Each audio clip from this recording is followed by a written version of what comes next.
This is the End of the Road podcast with your host, Michael Coco.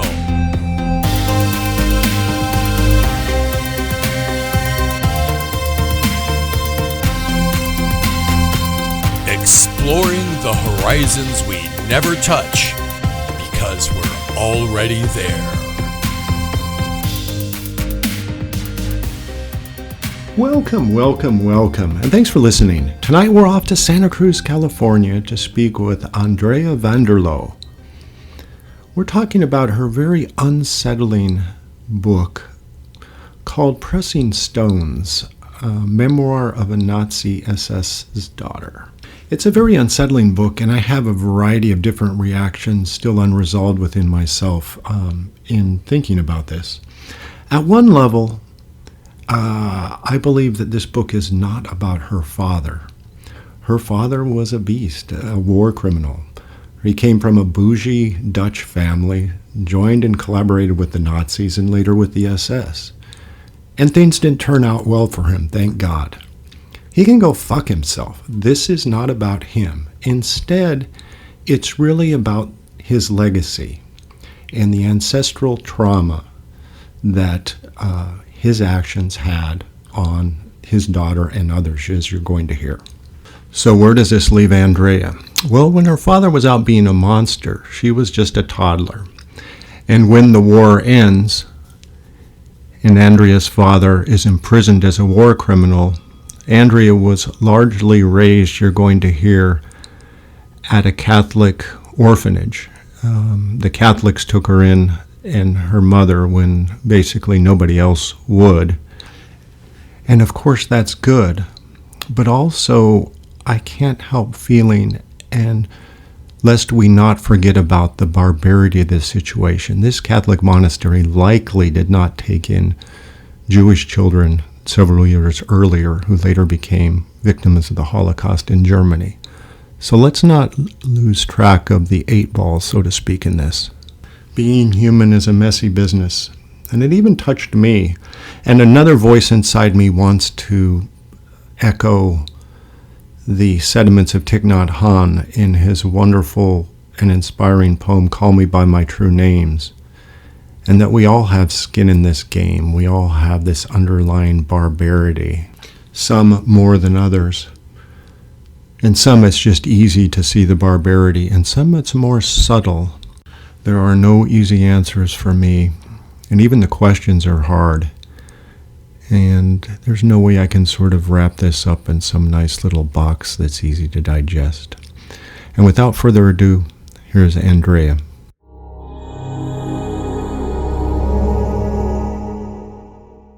Talk about Thich Nhat Hanh and Okay. sort of, because that's another person who, was, involved in American atrocities in Vietnam and other Yes, things. and he was, And I would just like to sort of, there's something about when you talked about your father sort of resonated with me in, his poem, Call Me By My True Names. And just to read a part of it, it says, and I'm not going to read the whole thing, but it says, I am the 12-year-old girl, refugee on a small boat who throws herself into the ocean after being raped by a sea pirate. And I am also the pirate, my heart not yet capable of seeing and loving. I am the member of the Politburo with plenty of power in my hands, and I am the man who has to pay his debt of blood to my people dying slowly in a forced labor camp. And there's something about that what is that? Does that resonate at all with your story about, especially your relationship to your father, about how I can easily, but for the grace of God, be in all kinds of positions in the world differently than I am now. And something about sort of the fragility of human nature, the porousness of human nature, our ability to sort of bring things inside of us But it actually makes me think, because you sent me that poem and I've been reflecting on it, and it's very powerful. I can't say that I am there where Thich Nhat Hanh is, but I understand that we are and have the potential for good and evil, all of us. And what the thing that came to mind, there's a book that's called Evil Men by James Dawes. He was a professor somewhere in this country. I forget where he was. Anyway, I heard an interview with him on my local radio station. And he went to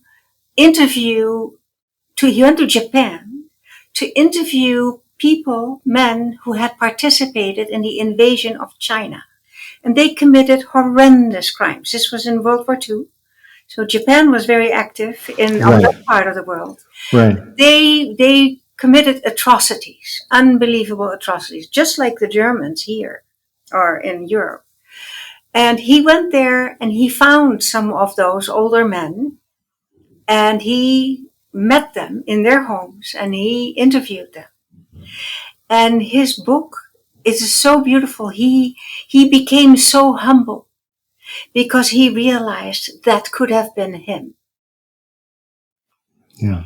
If we are put in a situation where our own life is in danger, which is war, if we become active in war, our life is always in danger because that's what war is, right?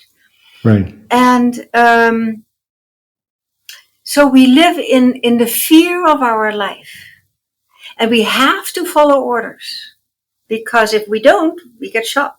That's my father ended up with the SS because he was given an order to take this group of men that he was in charge of, young men, to take them to the East Front. And he knew they would be cannon fodder. And he couldn't do it. And for his survival, he turned himself into the SS. He would otherwise have been executed for not obeying an order. That is war. War is a great crime of humanity. Yeah. So the beauty of his work, for me, that moved me so deeply, was that he recognized that they are not evil men. They committed evil because of the circumstances they were in and the pressure they were under. And that can happen to any one of us. Yeah. And especially when people are young men, young women in their 20s, Yeah, you haven't formed yet who you are. Yeah. And now you are somehow get engaged in this system. But still in a way, it's easy for us to, in retrospect, to accept them, but at the time being, you would have to kill them. I could easily, if I was a Russian, I would easily have killed Yes. your father. Yes. Had he been on the Russian front, an American, and so even though there is in retrospect this human propensity for acceptance, with Allah Thich Nhat Hanh, at the time, or is there? I mean, is there some sort of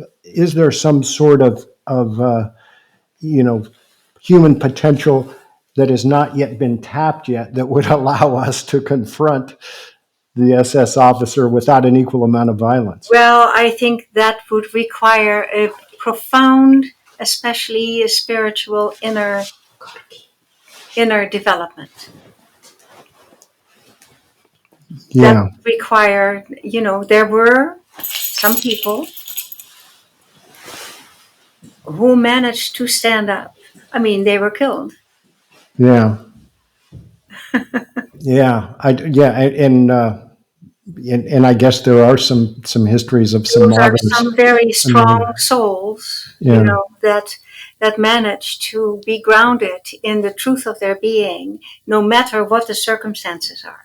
Yeah. And that hopefully we will get there, all of us. Yeah. At some point. It takes time. But in the meantime, we're still in the muck. Yeah. Do you want to talk about, sort of your father? You had mentioned a little bit, your background after you were born in 1942. Yes. So by the time, in your early days, the war was not going well for the Germans initially. When Stalingrad happened beginning in 1943, when you were less than 1 year old, and by then then it was just things were pretty much downhill from then on out. What happened in 1944 is when my father got intelligence through the SS that the Dutch people were planning a major uprising against the collaborators. Now, since he was not only part of the German invasion, he was Dutch. So he was not only an enemy, he was also a traitor, right? Yeah. In the minds of the Dutch. Absolutely. Sure. So we had to flee. Thousands of Dutch people fled in the night of September 4th, I think it was, of 1944, from the Netherlands into Germany. Because they had associated themselves, or were associated with the Germans. And there were medieval scenes of revenge happening in Holland. You know, women who had been related to German soldiers, which happens, of course, in every war. There's a young man and the women, they're trying to survive, or they fall in love, and they were dragged naked through the streets. Yeah. In carts to shame them. And people were killed. I mean, it was the day is known in Holland as Bijltjesdag. It is the day of the small axes. Of axes, because people were murdered. That's what happened. That's what happens in war. People are so angry at being invaded and being, we had the hunger. That's the beginning of the hunger winter, actually, at that time. So we were fleeing into Germany. So I'm 2 years old. I have a baby sister. And basically it was the end of our security. It was the end of having a safe family. My parents were really, really lovely people. And so my first 2 years were sweet and safe. I was loved. Later, so when I'm in boarding schools and I have nobody around me who cares, I know inside of me that I'm loved, that I'm not there because my parents don't want me. That was the blessing of my particular trauma, that my trauma didn't start actually with my parents being alcoholics or abusers or unhappy people. They loved each other. They were educated people. They were artistic.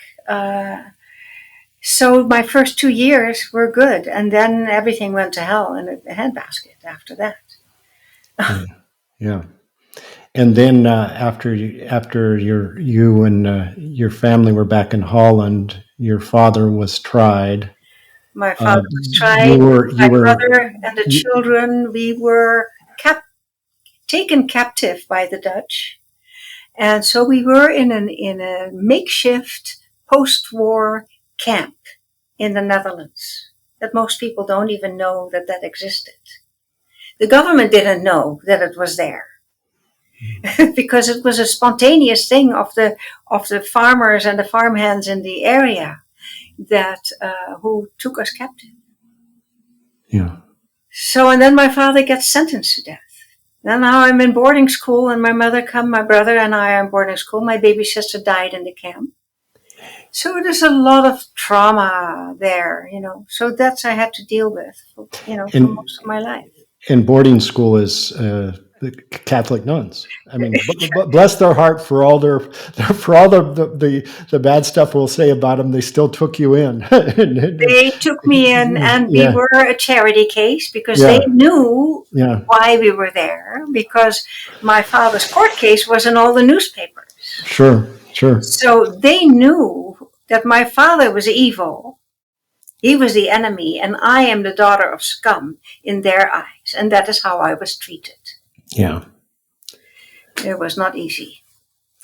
But then my father comes home. So you asked me about my father. So my father actually gets released after 10 years The family, kind of behind the scenes, organized a psychiatric review of my father's case.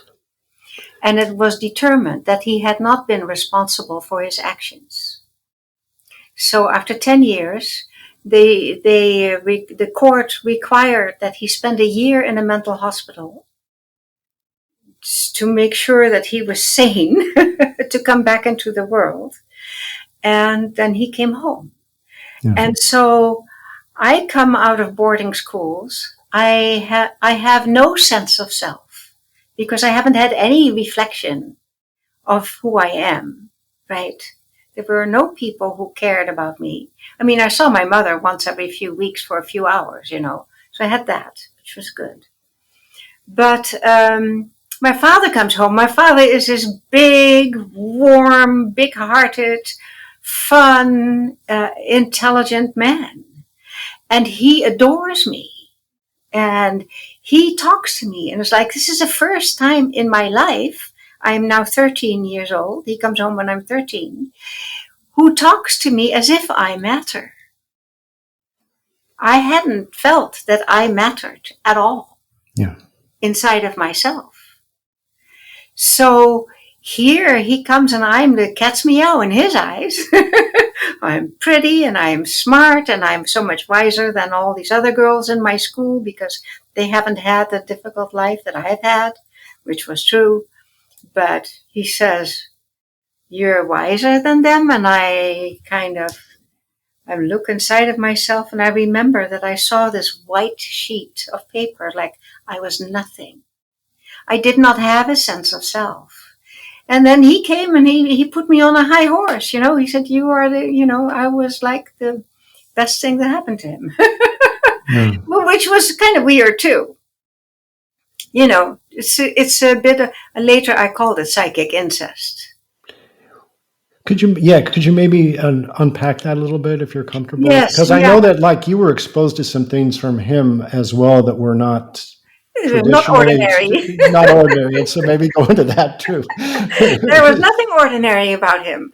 So my father and mother both had become polyamorous before the war. So they had multiple. Okay, so that's what I meant by hippies. Okay, that's so right. Yeah. Okay. They were polyamorous. They were vegetarian. They had left the church. They swam naked in the rivers. They were like, let's be free, right? Yes. Have everything. And sex, of course, when you're young is a big deal. And so because of my father's history, which is another part of the story, he was very interested in sadomasochism. So sadomasochism for him actually was a spiritual path, which is very interesting and unusual. He wanted to make sure that I understood that the surrender to the one you love is a profound spiritual experience. And that the motivation of the dominant is to provide the what do you call the one is on the other side? The receiver. Yeah, the transference and countertransference in a way. To surrender. Yeah. To give themselves over to the love and the intensity of the love of the dominant. So this people, I have never heard anybody speak like that. He spoke like that. That is, and he wanted for me to understand because he didn't later. I said to him, you kind of raised me to become like a mother whore, like love all men and give them what they need. And he was kind of shocked when I said that, and he realized the truth of it. And then he explained that he did not want me to grow up like a prudish kind of woman, and my husband would have to go to prostitutes to get his needs met. That was his reality. That was what he saw, that the men have their sexual needs and they're not all quote unquote normal needs. They're kinky in whatever way, that I would have the open-mindedness and the depth of love to give them what they needed. Now, in that process of him talking to me about these things, which was a little much for a 13-year-old, there was never the idea that I had any agency over my body. It was like, you need to show up for your man, for the man who's going to be your husband, who you love, and you need to be willing and able and happy to give him whatever his needs are.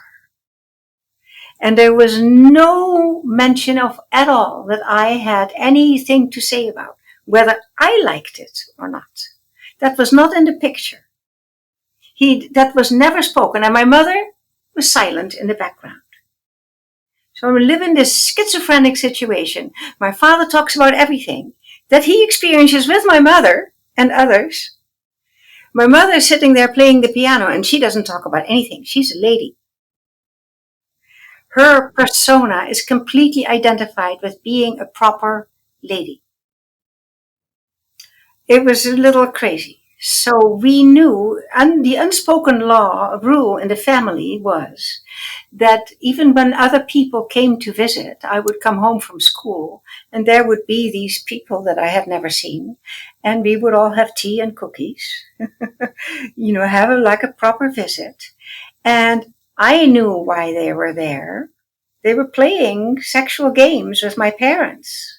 But I'm in school when that happens. When I come home, everybody's proper, and everybody is in cahoots with pretending that it's a social visit. Yeah. And I understood that. I understood it. But because my mother could not handle being in public, who she was, or what she participated in.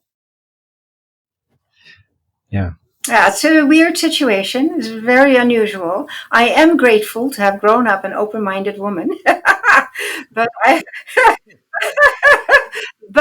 have also, the hard way, learned that it's okay for me to say no, to have my preferences, and to even be aware of my needs. My needs were never in consideration. My needs. So that was a long journey for me to find what was true and right for me, both spiritually and sexually and emotionally and mentally, the whole thing. It was a long journey. There was a lot of learning. And a lot of learning happens the hard way. You know that. Most people know that. We learn when we face difficulties. Those are the pressing stones, the title of my book. So, okay, you're going to face your difficulties however you can and however you are guided. So this is one of the things that I hope to convey in my book, is that there's not one path. I actually believe that each one of us is unique, is a unique manifestation of that. And we have our own unique path. There isn't one path for everybody. I mean, if you believe in a church and that's right for you, bless you, go for it. But when you realize that it is too limited for you, then find your way out and find your way to what is more true for you. That's one of my major motivations for my book, actually. Would you like to read any portions of your book that would be relevant to that? Is there a section that you would be interested in? Well, I think you had identified some, but I just thought, things that are going on that are, just dovetailing on what you were just discussing, I thought was very beautiful and very touching. So I'll let you use your own discretion. So I would like to read, because I call the chapter in my book, which is in the little beyond the middle of the book, is called The Turning Point. So I had met a shaman here in Santa Cruz. I live in Santa Cruz in California. I had met a shaman, and he sat for people for psychedelic healing journeys, for therapeutic psychedelic work. And I was already a healer. I had my own healing practice at the time. And we met, and he was interested in having me participate to sit for people, especially women or couples, so that there would be a male and a female presence for the journey. And I was very interested in that because I knew that it is our conscious mind, the ordinary mind, is actually trained to keep us from the darkness inside of ourselves. I'm fine. I'm good, but there are these deeper layers underneath that you can spend years in talk therapy to get to them. But on acid with LSD, you bypass the conscious mind. So you have access to the deeper layers of yourself. So he said, you have to have that experience. I had already experienced acid before, but that was not in a therapeutic setting. So I agree to have a session and he will sit for me. I will read you this piece. So I'm in a deep space on acid. I don't know if you have been, many people in the country have used acid at some point and not necessarily in a safe situation. So anyway, I am here a few hours into the session. I'm in this deep, beautiful space inside of myself. I became aware that Harara, that is his name, Harara, had been pacing the floor for a while. Suddenly he stopped in his tracks and declared, "You have a secret." "Oh, no," I groaned. "Not that. I knew. There's only one big, ugly secret. It is clear to me that I am at a point of no return and agree to take the plunge into the abyss of my subconscious. It seems I drop out of time and space. Everything becomes profoundly still.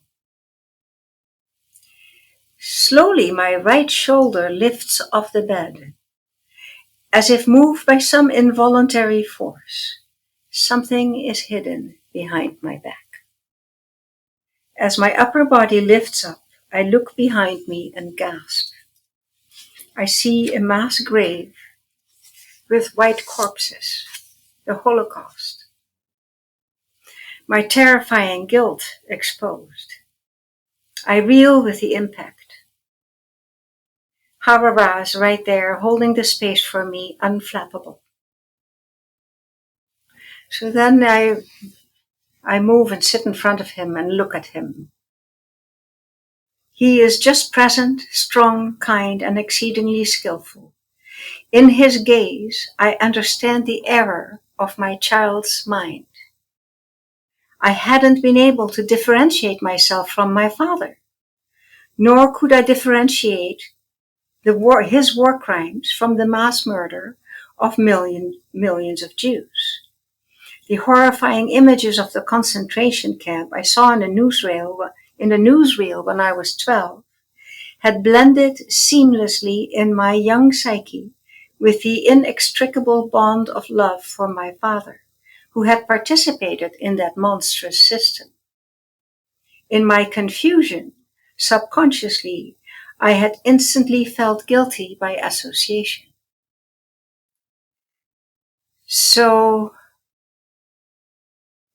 this is a huge event in my life where I fully see the shadow that I carry inside of me, which was not mine. It was my father's. And I had not understood, because I loved him, that I wasn't guilty of the same thing. You don't differentiate yourself from your parents until you have to. That's part of growing up, right? As you become yourself. So that's when I realized, when I came out of that session, I realized how dissociated I had been. When you are traumatized as a child and you are carrying shadow material that is way too big for you to deal with, whether it was done to you, whether you were physically traumatized by a loved one, which happens unfortunately to many people,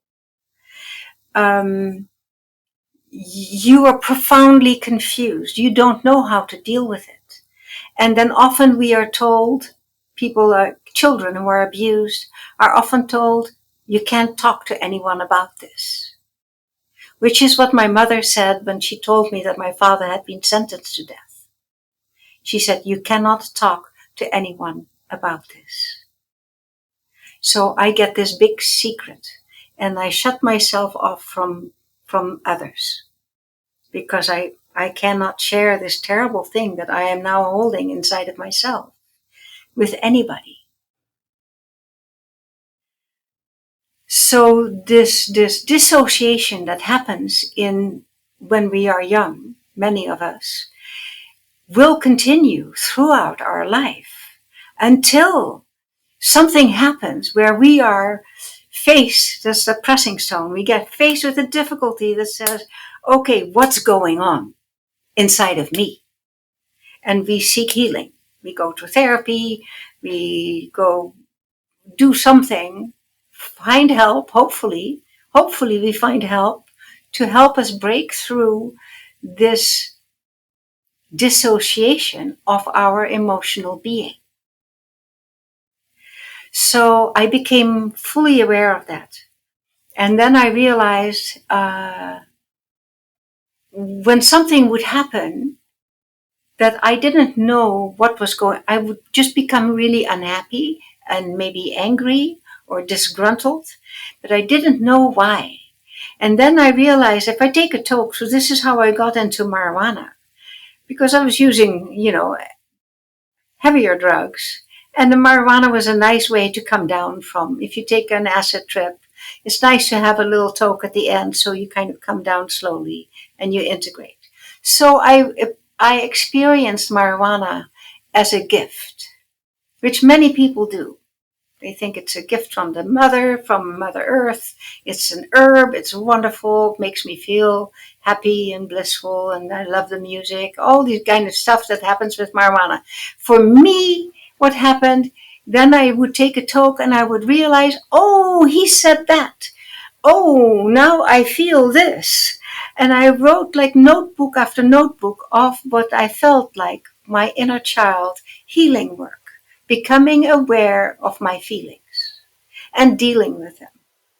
And that is how then inadvertently I got addicted to pot. Most people don't think pot is addictive. Not true. Just like alcohol doesn't have to be addictive. If you have one glass of wine with your dinner, no problem.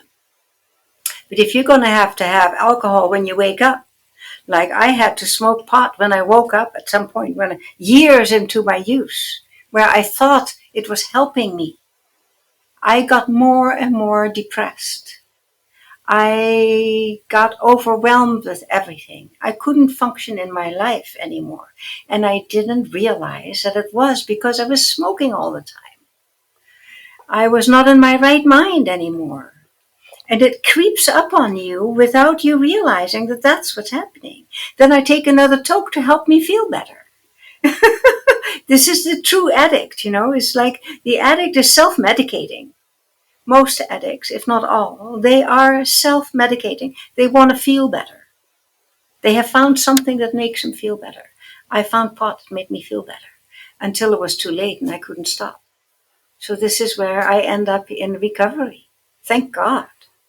Thank God for the 12-step programs. Oh, what I learned to belong with humanity when I got together with the drunks and addicts of Santa Cruz.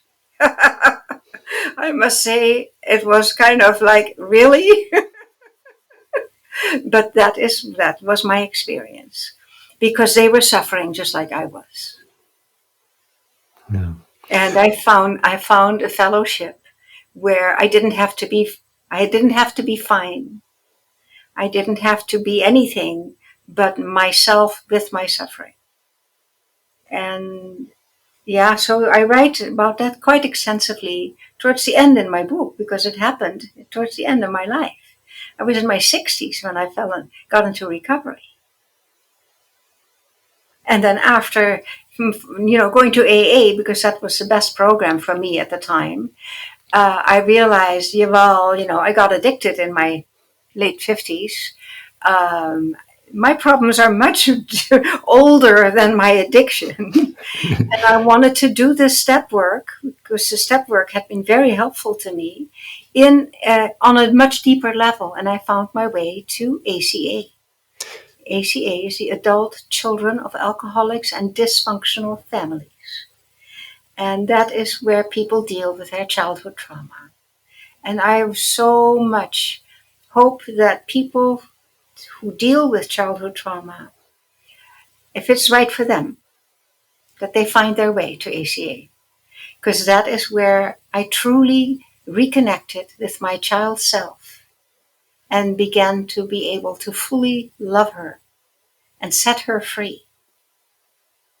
And I am a happy camper now. I'm happy. I'm truly, deeply, and profoundly, causelessly happy. Don't need anybody to make me happy. I'm good. That's my journey. And I believe your daughter had a role in Yeah. getting you involved in the sort of the pivotal Well, moment in the emergency room that got you yeah, into that program, right? yeah, Or on that path, I should say. yeah. I mean, I at some point I thought, I know what I need to. I didn't know how to help myself anymore, and I had the brilliant idea to take a high dose of acid because I knew the problem was in my mind, and I know that acid kind of dissolves the formations in your mind. Is a possibility, and you can come out on the other side. So I thought, that's a great idea, and I was already crazy. I hadn't slept for nights. I was really pre-psychotic. And when you are pre-psychotic and you drop acid, you become fully blown psychotic. That's what happened to me. And I wanted to kill myself because I couldn't deal with it anymore. I thought I just need to be quiet. So if I just drown myself, I'll be quiet. And anyway, I called a few friends who were out of town, and I just said to them, this is what I'm going to do. And don't worry about me. It's the right thing for me to do. Well, of course, they didn't agree. And one of them reached my daughter who lives in town. And in the evening, she came with her fiance. And she sat with me until deep into the night. And I wasn't coming down. And she tricked me into the car and drove me to the emergency room. So that was my bottom. When I got out of the car in front of the emergency room, and this is 2:30 in the morning, and there are two cops by the door waiting for me. And I see that, and I have nothing left. It's like I gave up. I became meek, which is a great gift. I mean, as long as you're trying so hard to fix yourself, you tried so hard, banged in all my walls with every force I had. And I gave up. It was like, then I just walked into the emergency room and I just sat down and it's like, whatever. And that's my daughter's gift. And then the few days, and I was put in the behavioral health unit for 3 days because I had threatened suicide. So then there's a number for that 50 or something. I always forget what it is, where you are legally bound to be in a mental institution for 3 days because you've threatened suicide. So that was my situation. And I just rested for 3 days. And then my daughter came with some of my best friends, my other daughter on the phone from wherever she was in the country. And she said, I have done my research and there's a great rehab clinic in Santa Cruz and they have a bed for you. Will you go? And I said, yes. I didn't know what to do with myself anymore. I had nothing left. I had no answers left, which is a great gift to come to, which is painful. But that's what people in recovery experience. They hit bottom. We know that expression. I hit bottom, full tilt. And when I came into the clinic and they explained addiction to me, I realized I had become a full-blown addict. It was true. And they had a solution, and I did not. So I stayed with them for 28 days, and worked very hard. They gave me all kinds of assignments to write to elicit my consciousness. And then I went into recovery. And everything changed from then. Because you learn actually how to deal with life. I didn't really know how to deal with life. Who taught me? Nuns? No. Yeah, I was just going to say that. No. My father? No.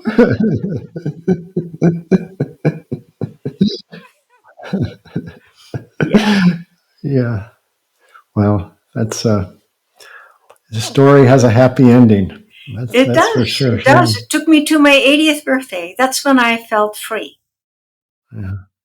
That's So, how long it took. I mean, I don't want to discourage anybody, but go for it and keep at it until you are free and happy inside of you, because that is, I believe, that is our true nature. Delight. The delight of life. I mean, go into life, go into nature. It's so gorgeous. We are a part of that. Why aren't we gorgeous? Why aren't we enjoying the beauty of life?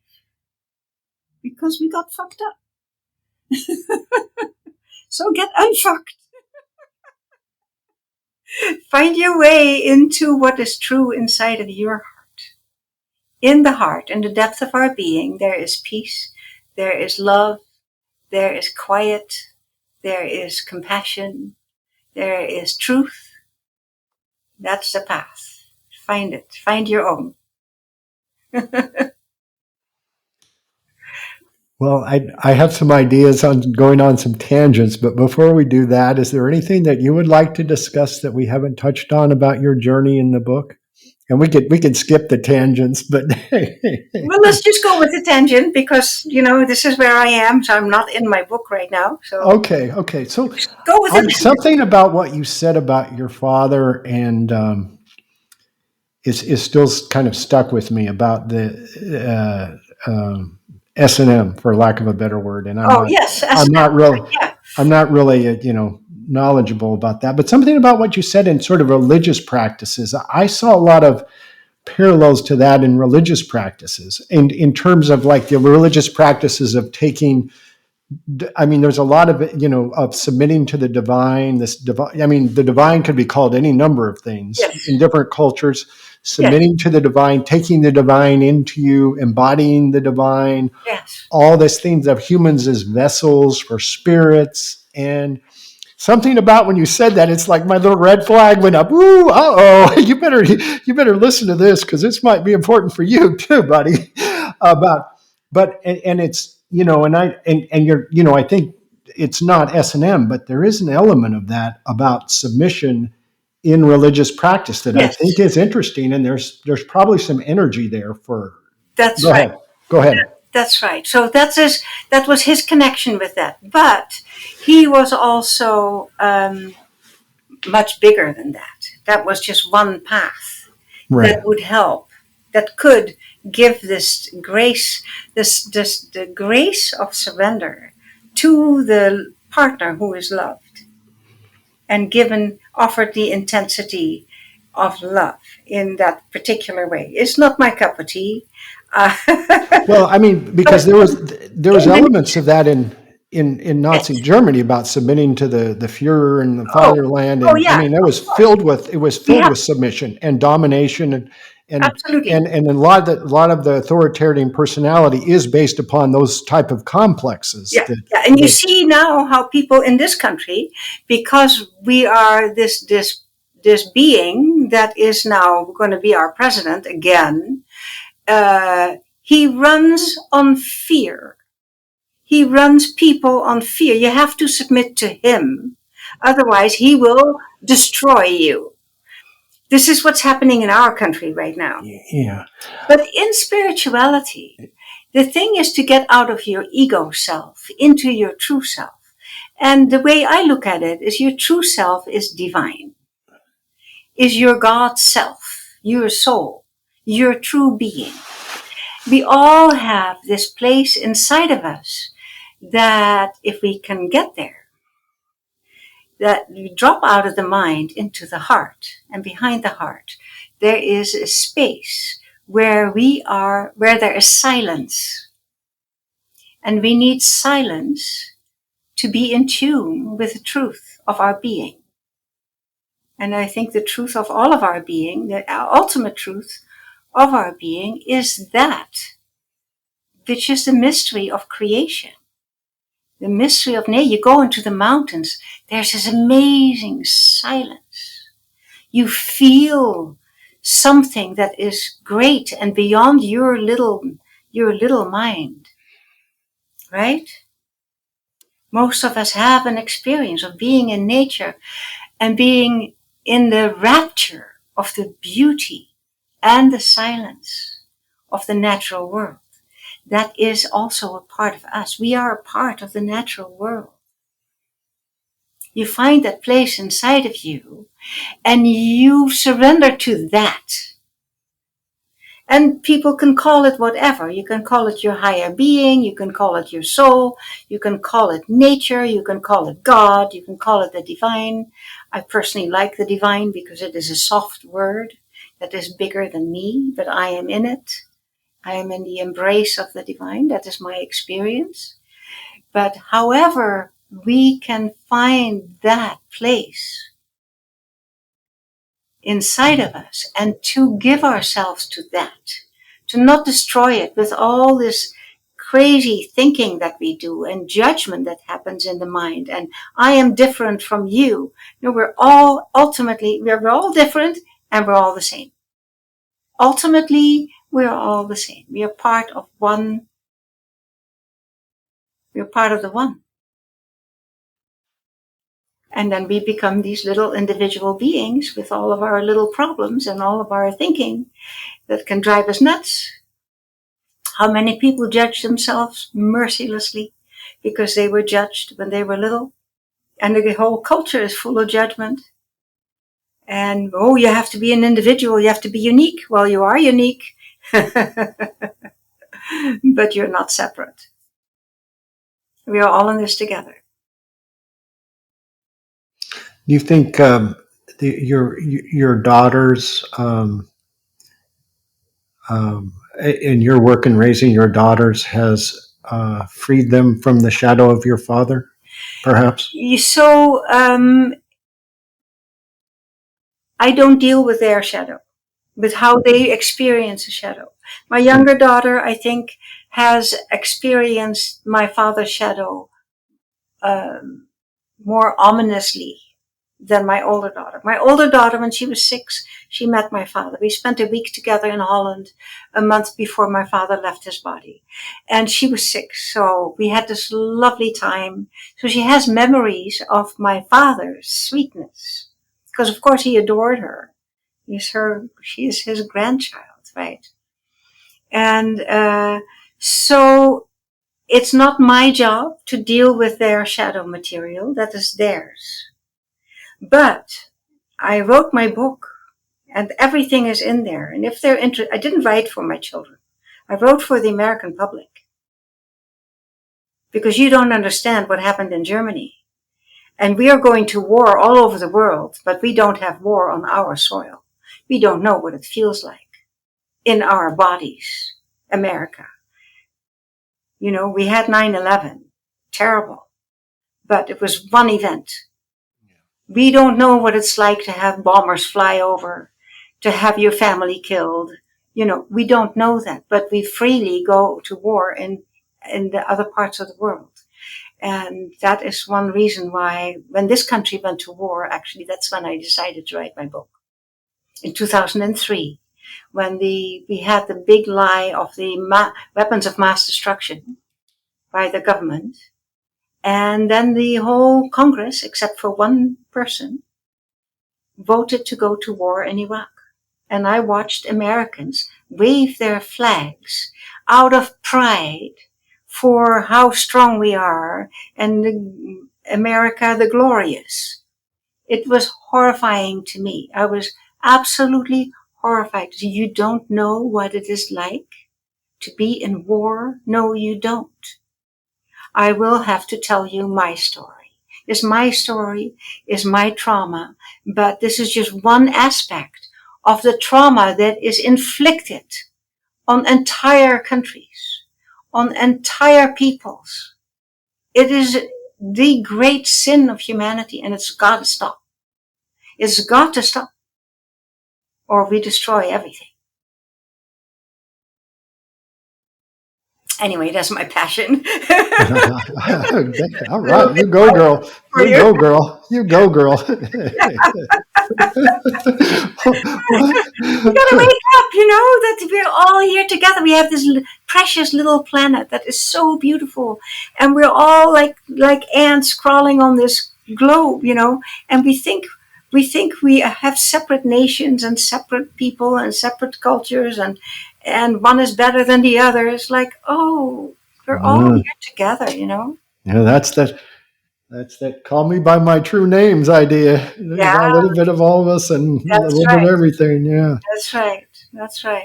Well, thank you, Andrea. It's It was a just great lovely place. to talk with you. Yeah. Yeah, thank you. Thank you for letting me go.